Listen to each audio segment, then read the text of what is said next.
శుక్లాం బ్రహ్మ విచారసార పరమామాద్యాం జగద్వ్యాపినీం వీణా పుస్తకధారిణీం అభయదాం జాడ్యాంధకారాపహాం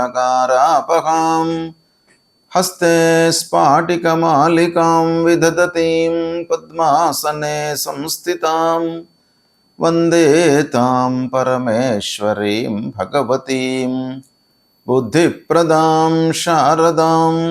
శ్రీ మహాగణాధిపతయే నమః. శ్రీ మహాసరస్వత్యై నమః. శ్రీ గురుభ్యో నమః.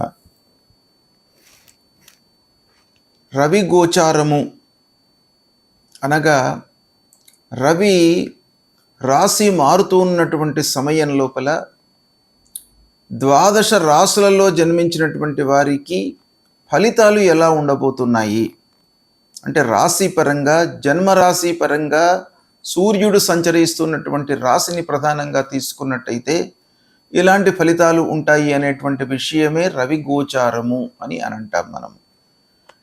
అయితే 17 ఆగస్టు 2026 నుండి 17 సెప్టెంబర్ 2026 మధ్యకాలంలో సూర్య భగవానుడు స్వక్షేత్రమైనటువంటి సింహరాశిలో సంచరిస్తున్నాడు. సింహరాశి సూర్య భగవానుడికి చాలా బలీయమైనటువంటి స్థానం.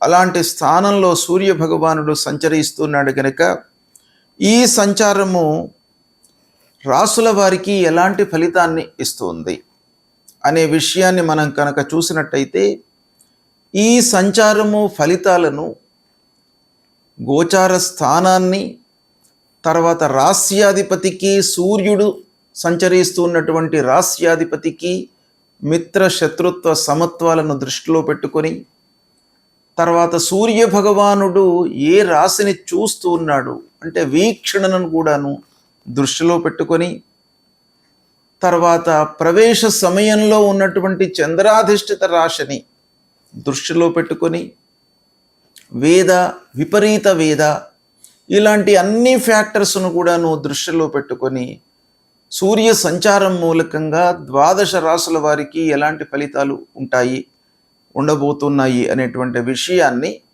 మనము తెలుసుకుందాం. తులారాశి వారికి రవి గోచారము ఎలా ఉందో తెలుసుకుందాం. 17 ఆగస్టు నుండి 17 సెప్టెంబర్ మధ్యకాలంలో సూర్యుడు స్వక్షేత్రమైనటువంటి సింహరాశిలో సంచారం చేస్తున్నాడు. ఈ సంచారము తులారాశి వారికి ఎలా ఉంటుంది అనే విషయాన్ని గనక మనం చూసినట్టయితే ఏకాదశ స్థానంలో సంచారం అంటే తులారాశి వారికి సింహం ఏకాదశ స్థానం అవుతుంది. ఏకాదశ స్థానంలో సంచారం చేస్తున్నాడు. ఇది లాభస్థానం.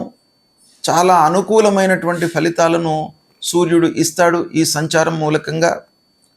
అయితే తులారాశికి అధిపతి శుక్రుడు.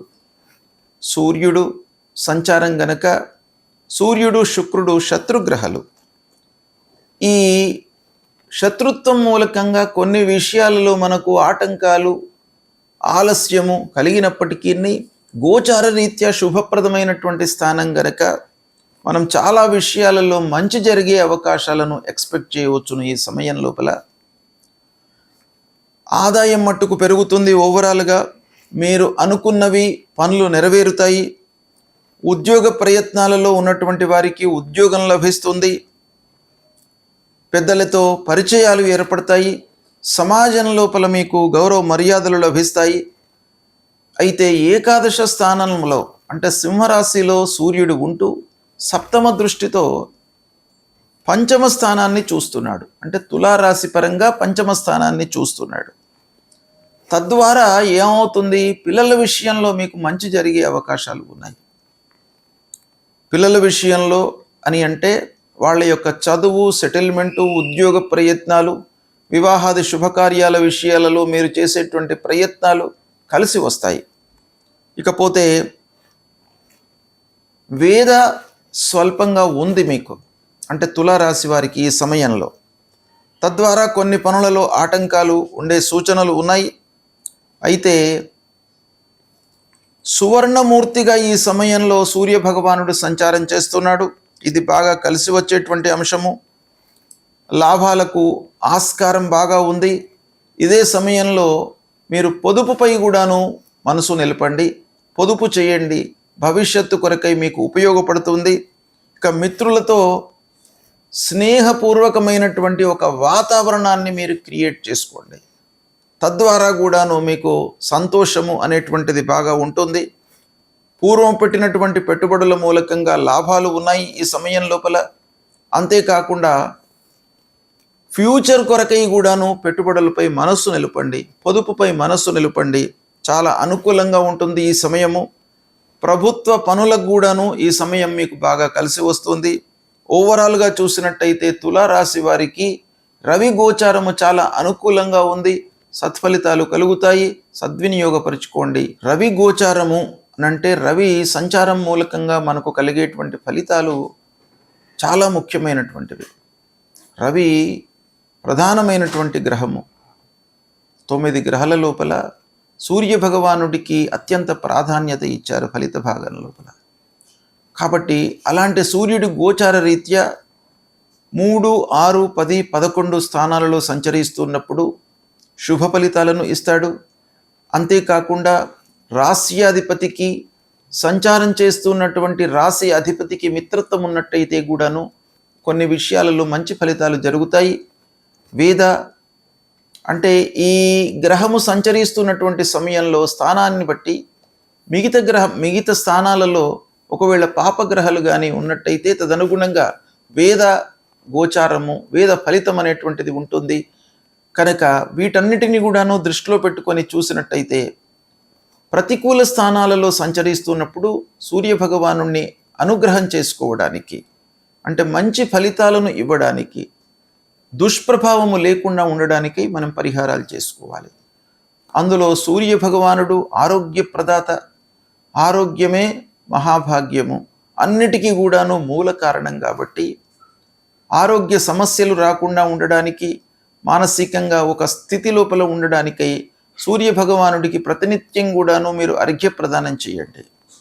3 సార్లు నీళ్లు వదిలిపెట్టడము సూర్యుడికి ఉదయం పూట, ఉదయం సూర్యోదయ సమయంలో, లేదా కొంత 8 లోపు మీరు అలాంటిది చేసినట్టయితే సూర్యుడి యొక్క అనుగ్రహం లభిస్తుంది. ఆదిత్య హృదయాన్ని ప్రతినిత్యం కూడాను పారాయణం చేయండి.